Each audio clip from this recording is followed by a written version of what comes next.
Doğu Türkistan'da son zamanlarda önemli yerlerdeki Uygur Türkleri tutuklanmaya devam ediyor.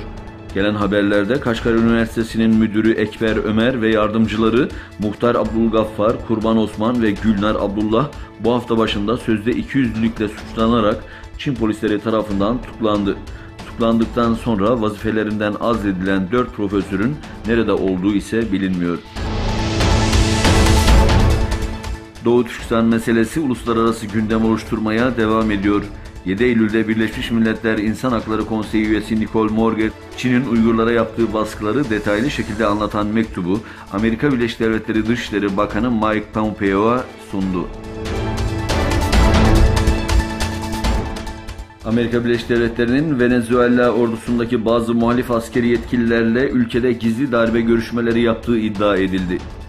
The New York Times gazetesinde yapılan habere göre Amerika Birleşik Devletleri yönetiminin Latin Amerika ülkesi Venezuela'da ordudaki bazı isyancı askerlerle gizli darbe görüşmeleri yaptığı, başarısız olma ihtimalini göz önünde bulundurarak darbe planından daha sonra vazgeçtiği iddia edildi.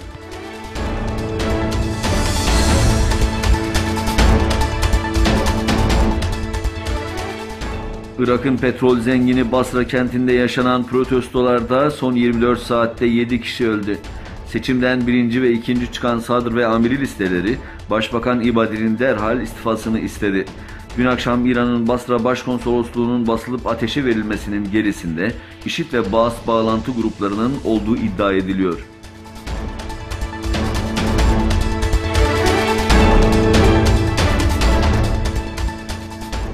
Mısır'da ihvan yöneticilerinin de aralarında bulunduğu 75 kişiye idam cezası verildi.